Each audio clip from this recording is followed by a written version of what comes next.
जो उसने एक घिनौना किरदार अदा किया था बलाश टीपू के कत्ल में, वो तो नाकाबिले माफ़ी जुर्म है। वो अपने अंजाम को पहुंच गया।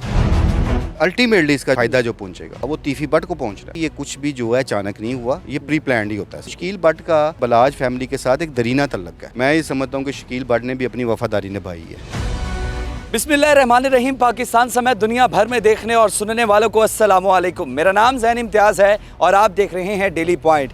नाज़रीन, एहसन शाह जो कि सीआई की कस्टडी में जो है बकौल सीआईए के उनके भाई जो है उनको सीआईए की कस्टडी से छुड़वाने के लिए आए, पुलिस पर फायरिंग की और उसी के नतीजे में एहसन शाह ज़ख्मी हुआ और उन्हें यूँ हॉस्पिटल लेकर गए, लेकिन ज़ख्मों की ताब न लाते हुए वो इंतकाल कर गया। मेरे साथ मौजूद है सीनियर क्राइम रिपोर्टर है खुर्रम पाशा साहब। आज से चंद दिन पहले खुर्रम पाशा साहब ने एक अपने सोशल मीडिया प्लेटफॉर्म पर मैसेज दिया कि एहसन शाह की ज़िंदगी को ख़तरा लाहक है। इनसे बात करते हैं क्या वजूहात थी और ये जो सीआईए ने मौक़िफ़ इख्तियार किया है इसमें कितनी सदाकत है। अस्सलाम वालेकुम जी। वालेकुम सलाम। खुर्रम भाई, सबसे पहले तो ये बताइएगा, आप चूँकि क्राइम पर बहुत गहरी नज़र रखते हैं, सबसे पहले ये बताएं कि आपको पता, आपके सोर्स ने कब कंफर्म किया? नो डाउट ये तो चैम गोइयाँ हो रही थी कि ये होना ऐसा ही कुछ है, लेकिन आपको कंफर्म कब हुआ? उस वक़्त मामला कुछ यूँ था कि पुलिस हकाम के पास ये रिपोर्ट्स आई थी। चूँकि एहसन शाह की ज़मानत का सारा सिलसिला चल रहा था और इस बात की उम्मीद थी कि एहसन शाह की ज़मानत हो जाएगी। अच्छा। और एहसन शाह बाहर आ जाएगा।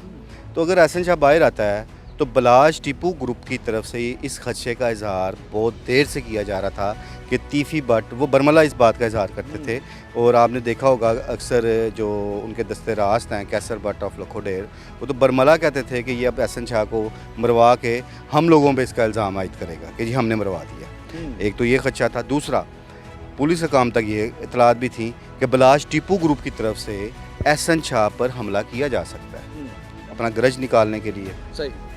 इस तनाज़र में मैंने ये पोस्ट तब दी थी कि एहसन शाह की ज़िंदगी को ख़तरा है। वो दोनों तरफ से गिरा हुआ था, तीफी ग्रुप और बलाज ग्रुप। बिल्कुल सही। और इसकी तस्दीक ऐसे हुई कि पुलिस ने ना सिर्फ कैसर बट को बुलाया, सीआईए पुलिस ने उनसे इस बारे में बातचीत भी की, उन्हें इस हवाले से वार्न भी किया कि आप लोगों ने कोई ऐसा स्टेप नहीं उठाना, क्योंकि उन दिनों मुहर्रम के दिन चल रहे थे तो एक लॉ एंड ऑर्डर का मसला क्रिएट होना था और पुलिस को कभी भी किसी ऐसी एक्टिविटी की इजाज़त नहीं देगी। कैसर बट ने वहाँ पुलिस हकाम को इस बात की गारंटी दी थी, तसल्ली कराई थी कि ना हमारा ऐसा कोई प्लान है और ना हम ऐसा कुछ करेंगे, आप तक गलत इतलात आई है। तो ये चीज़ इस हवाले से थी कि एहसन शाह की जान को ख़तरा है। रहा मामला जो इंसिडेंट हुआ है कि जी वो पुलिस कस्टडी में था, पुलिस गई, तो वो एक चीज़ आप देखें, जाने वाला चला गया, वो अपने अंजाम को पहुंच गया। जो उसने एक घिनौना किरदार अदा किया था बलाश टीपू के कत्ल में, वो तो एक नाकाबिले माफ़ी जुर्म है ना कि एक यार मारी की गद्दारी। क्या किसी के पास इस तरह के एथॉरिटीज़ हैं, खा वो पुलिस हो, सीआईए हो, कि आप जो है अगर जुडिशल सिस्टम मौजूद है उसके बावजूद वहाँ पर देर से इंसाफ मिलता है और आप अपना इंसाफ कायम कर दे? ये क्या टारगेट किलिंग हुई है? क्या उसके भाई छुड़वाने आए हैं या एक मन गरज जो है वो ये प्लान बनाया गया है? देखिए, ये जाहिर है वो अपने अंजाम को पहुंचा, एक प्लानिंग के तहत पहुंचाया गया उसे। अब वो प्लानिंग तो यहाँ से नज़र आ जाती है जब उसको जेल से निकाला गया। इसके बेनिफिशरी कौन है? दोनों। अब अल्टीमेटली इसका जो फ़ायदा जो पहुंचेगा, अल्टीमेटली फ़ायदा एहसन शाह के मारे जाने का वो तीफी बट को पहुंच रहा है। उसकी वजह ये है कि केस में जान ही ख़त्म हो गई। ऐसी बात है 109 के। अब एहसन शाह का जो रोल था वो भी सहूलतकारी का था ना, वो इसलिए उसकी बेल तो हो जानी थी, सेशन कोर्ट से रिजेक्ट हुई थी, हाई कोर्ट से हो जानी थी। लेकिन अब केस के किरदार जो हैं, एक मरकज़ी किरदार जिसने मारा वो तो मौके पे मर गया, सारे रात साथ ले गया। एहसन शाह के जो इंकशाफात थे, मैं अभी भी ये बात करता हूँ कि अभी बहुत सारी चीज़ें मार्केट में नहीं आई कि उसने क्या क्या इंकशाफात किए थे, क्या किए हैं पुलिस के पास, वो सारे शवाहिद मौजूद। आपके ज़राए क्या कंफर्म कर रहे हैं? वो तमाम रिकॉर्डिंग्स जो बलाज ही कर करके ये तीफी बट को भेजता था, इसके मोबाइल से निकली थी, जिसमें बलाज के तीफी बट ग्रुप के बारे में जो अज़ाइम होते थे उन तक पहुँचाता था और उससे एक दुश्मनी की आग भड़कती थी। ये जो सीआईए की कहानी है ये क्या है? क्या आप चूँकि क्राइम की बीट कवर करते रहे हैं? सीआईए की कहानी नहीं, ये सारी पुलिस की कहानी है। आप जितने भी पुलिस मुकाबले अब एहसन शाह से पीछे चले जाएं, जितने लोग मारे जाते हैं वो कहानी, ये स्क्रिप्ट यही होता है। कि चेंज हुआ है थोड़ा सा, पहले और था यही अब होता है, चेंज नहीं यही होता है, इसमें नामजद कर दिया उसके भाई को। वरना होता ये है कि जी पुलिस निशानदेही के लिए या बरामदगी के लिए मुलजम को लेके जा रही थी, उसके साथी छुड़ाने के लिए आए, साथियों की फायरिंग से वो मारे गए और पुलिस एहलकार और अफसरान मौजूदाना तौर पे बच गए। सेम यही भी वही स्क्रिप्ट है, बट इसमें थोड़ी सी चेंज ये है कि उसमें नॉमिनेट कर दिया गया उसके भाई को। आपके ज़राए ये कंफर्म कर रहे हैं कि मुलजिम जो अली रज़ा है इस सिनेरियो का वो वहाँ पर मौजूद था?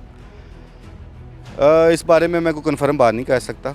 मैं तो उन वाक़यात की तनाज़र में ये बात कर रहा हूँ कि जो माजी में दर्ज होते हैं। मेरे ज़राए ये बता रहे हैं कि ये जो एहसन जो है, एहसन को अमीर बालाज के केस में बरामदगी के लिए नहीं लेकर जा रहे थे, किसी और मुकदमे में लेकर जा रहे थे 302। वो देखिए, जब आपने किसी मुलज़म को जेल से निकाला है, पुलिस के पास ये इस्तेकाक है कि वो किसी भी मुकदमे में कर सकती है और उसको जेल से उसकी तलबी लगवा सकती है। उस चीज़ का इशू नहीं है। इशू तो इज़ दैट कि वो मारा गया, वो अपने अंजाम को पहुंच गया।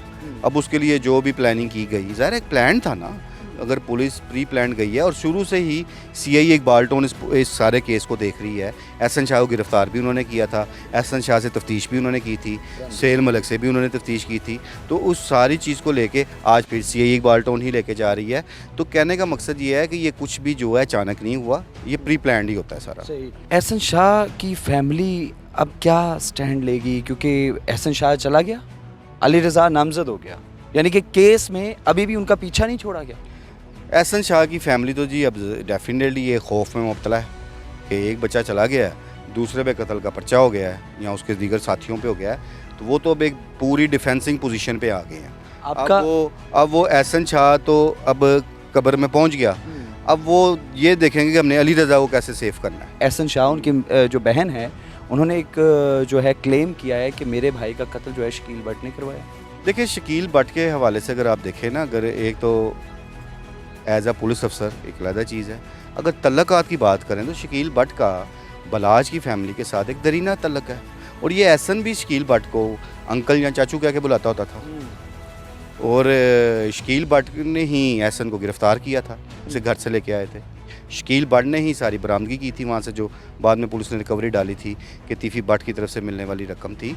तो अब इस सारे अमल में डे फर्स्ट से और एक चीज़ आप देखें, जिस वक्त वो कत्ल हुआ बिलाज का, शकील भट्ट मौके पे मौजूद थे।